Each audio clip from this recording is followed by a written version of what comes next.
Hello and welcome to the lecture series on power electronics. In today's lecture we would be seeing sine pulse width modulation scheme, which is one of the way to control the output voltage of an inverter. In the previous lecture we saw how we can use single pulse width modulation and multiple pulse width modulation scheme to control the output voltage of an inverter. But there are some inherent advantages associated with sine pulse width modulation scheme, which we are going to discuss in this lecture, which makes it more acceptable to the industry and for applications, for various applications. Okay, so let us start. As the name suggests, sine pulse width modulation scheme uses a reference wave which is basically a sine wave. So now here the comparison of the carrier wave, which is again a triangular wave with high frequency compared to the fundamental frequency, it is compared to a sinusoidally varying reference wave. Please remember that the frequency of the reference wave is always equal to the fundamental frequency of the output voltage waveform of the inverter, while the carrier wave could have a much higher frequency compared to the fundamental wave. Okay, and we will also look into what is the actually what happens if we increase the frequency of the carrier wave and how it affects the output voltage waveform. So let's start. A sinusoidal pulse width modulation scheme can basically be divided into two types. The one is called the bipolar scheme. The second one is the unipolar scheme. In bipolar sinusoidal pulse width modulation scheme, the output voltage has got only two levels. Either it is plus VDC or it is minus VDC. In unipolar pulse width modulation scheme, we have got one more level at the output voltage, which is the zero level. So we have got three levels in the output voltage: plus VDC, 0 and minus VDC. So let us start with discussing the bipolar sinusoidal pulse width modulation scheme. So I have drawn here an H-bridge inverter which is being fed from a DC power supply, and basically the voltage that is here VDC, it is being bifurcated with the help of two capacitors. Okay, and the middle point of the two capacitor, let me call it point O, and these 2 points, the end points of the two the load, the two end points of the load, which is basically the pole voltage, you could see. So VOP is a pole voltage, similarly VOQ is also a pole voltage, and the difference of the two pole voltages would be the voltage that would be appearing across the load. Okay, so let us see the operation of the bipolar scheme. We have got this sinusoidally varying reference wave, and the amplitude of this reference wave can be controlled from 0 to 1, or rather 0 to, since it is a normalized wave, normalized with respect to the magnitude of the carrier wave. Okay, so let us assume that the magnitude, the peak value of the carrier wave is basically equal to 1. Then the magnitude of the sinusoidally varying reference wave can vary from 0 to 1.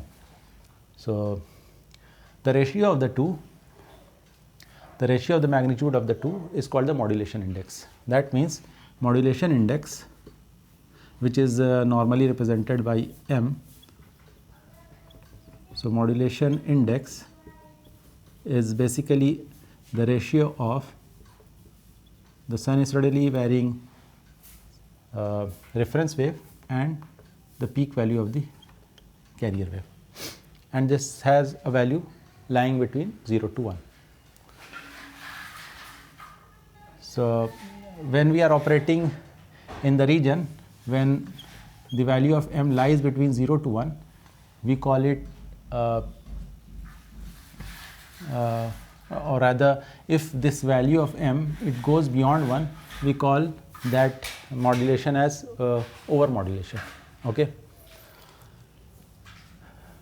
Okay. So let us see what is happening here. We have got this carrier wave, which is a triangular wave, and for this case I have taken the frequency of the carrier wave to be 10 times that of the reference wave. Okay. That means in one complete cycle of the reference wave there are 10 cycles of the carrier wave. Okay. So the scheme is basically when V reference is greater than V carrier, then the switches S1 and S2 of this inverter are turned on. Okay. So they are turned on simultaneously, while at the same instant S3 and S4 has to be kept turned off. Okay. One thing I would like to point here is that the turning on of S1, S2 and S3, S4 has to be complementary. Otherwise, if say S1 and S4 are turned on simultaneously at any instant of time, so what is going to happen? That is going to short this source, okay, which is also called shoot through problem. It is a very well known problem, shoot through problem, wherein the switches which are in the same leg, so these two switches S1 and S4 are in the same leg. Similarly, switches S3 and S2 are in same leg. If these switches are turned on at the same time, then it causes shorting of the source. So what will happen? If source is short, the impedance offered by the combination of these two switches in same leg is quite low. So that means very high amount of current would be flowing through these switches, and definitely that would be much greater than the capability, the current carrying capability of the device. So that is going to damage the device. So this has to be kept in mind, that whenever we are turning on S1 and S2, it has to be ensured that S3 and S4 should be off, and vice versa. To tackle this problem, what we call, there is another term which is called, let me write it here, it is called a dead band.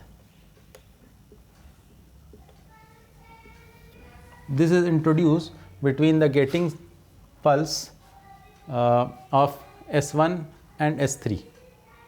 Okay. So when S1 turns off and S3 turns on, a small duration which is called the dead band is kept so that both of them are not turned on at the same time. Okay. Because S3 and S4 are turning on at the same time. Okay. So if there is a gap between the turning off and turning on of S1, turning off of S1 and turning on of S4, then we can avoid the problem of shoot through. Okay, let's proceed.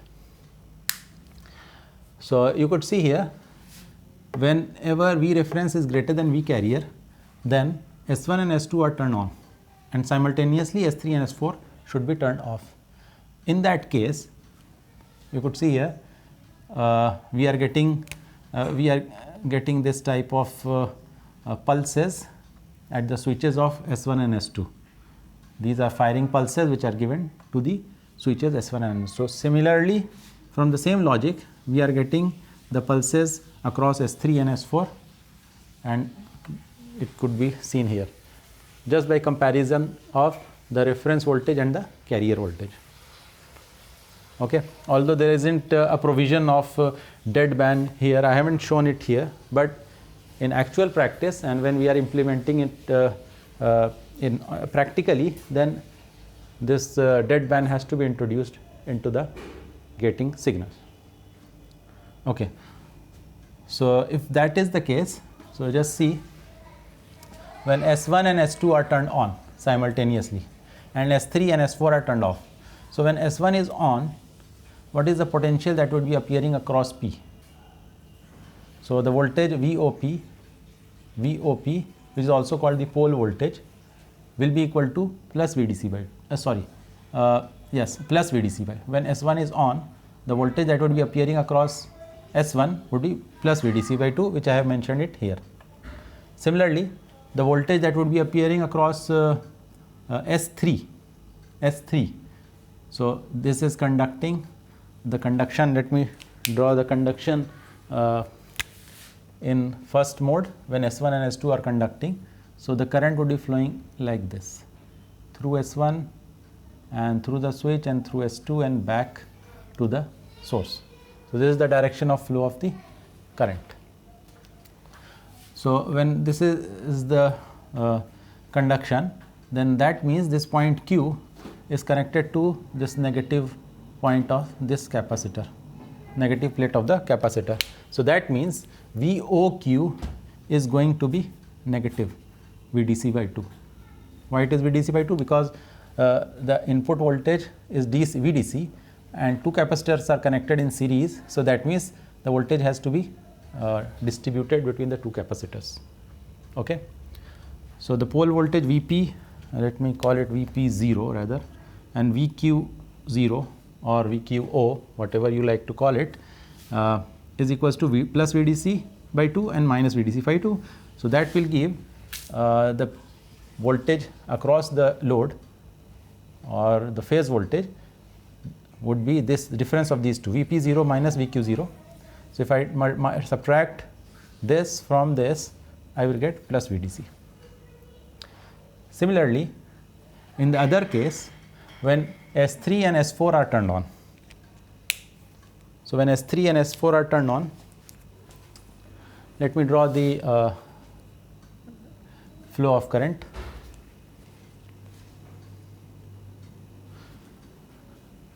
So now the flow of current would be like this. So current would be passing through S3 and through the load and through S4 and then back to the supply. Okay, fine. Or you can show through this also. Okay, okay, fine. So if that is the case, then that means the pole voltage now. Now S1 is open. S1 is open. So what would be VOQ now? VOQ.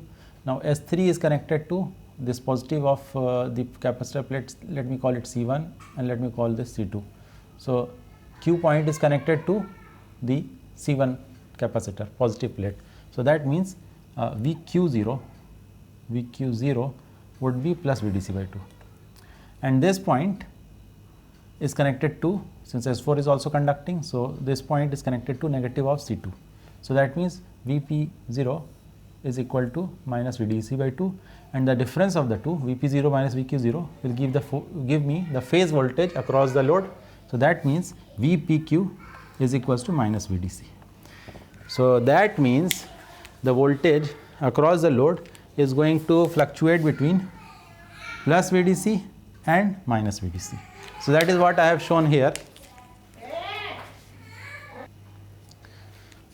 So the voltage that will be appearing across the load, I have shown it here. So this is VPQ, the phase voltage. Okay. So voltage either plus VDC. Okay, let me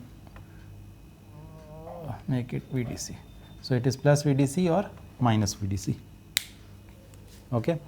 And you could see that now, although there are multiple pulses in positive as well as negative half cycle, okay, but their width are not same.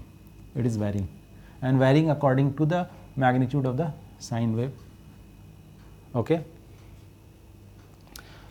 So this would actually ensure that the total harmonic distortion it reduces. Okay. And we will see the Fourier analysis of this waveform and corresponding magnitude of the various harmonics, and from there we can deduce how it is less. So this was about bipolar scheme. Let us now look into the unipolar scheme of sine pulse width modulation. Okay, just before going into unipolar pulse width modulation scheme, let me just clarify one thing. This Vs1 and S2 is not the stress across the switch, it is basically the gating signal. So rather I should have written here GS1 and GS3, S4. So just to clarify the point. Okay. Let us now look into the unipolar scheme for the sine pulse width modulation. In unipolar pulse width modulation scheme, we basically have got two carrier signals, two reference signals. So Vref1 and Vref2. Okay. And the same carrier signal is compared with Vref1 also and Vref2 also. When it is compared with Vref1,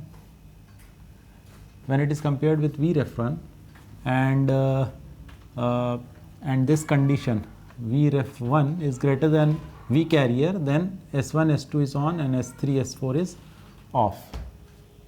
Okay, actually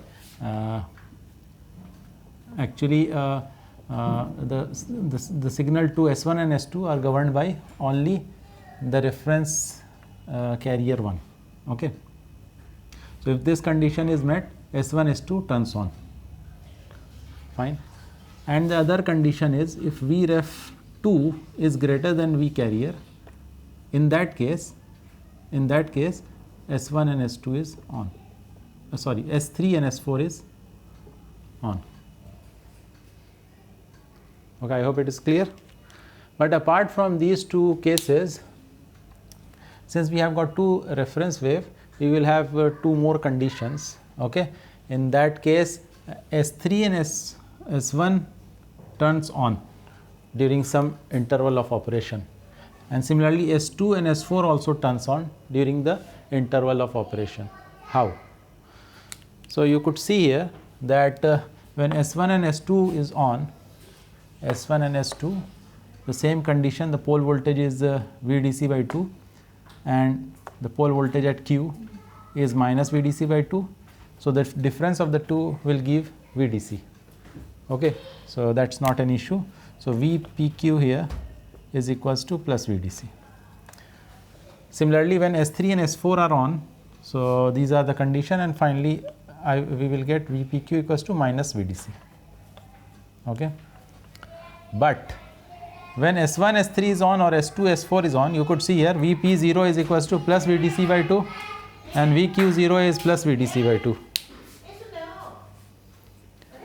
So if that is the case, if I find out the difference Vp0 minus Vq0, so now the phase voltage will be equal to 0. Similarly, if I find out the phase voltage from this case, here also Vpq will be equal to 0. So that means the output voltage will now have three values: plus VDC, 0 and minus VDC. Here I have shown this the pole voltage Vs1, S2 is actually not again this is not Vs1, S2, this is basically Vpo and this is Vqo. Okay. So in the earlier case I showed the gating signal for S1, S2 and S3, S4. Here I am showing the pole voltages Vp0 and Vq0. Okay. So if you try to plot it, you will see that this type of bipolar voltage appears. Although these two are bipolar, but the difference of the two will result in 0 values also at some instances. Okay. So from 0 to pi, the output voltage, load voltage, will only have positive VDC or 0 and in the negative half cycle it will be either minus VDC or 0. So this type of voltage waveform will appear across the load in case of unipolar sinusoidal pulse width modulation scheme. Okay. So, I hope the logic is clear. So, let us look into now the harmonic analysis of the voltage waveform obtained in case of sinusoidal pulse width modulation scheme.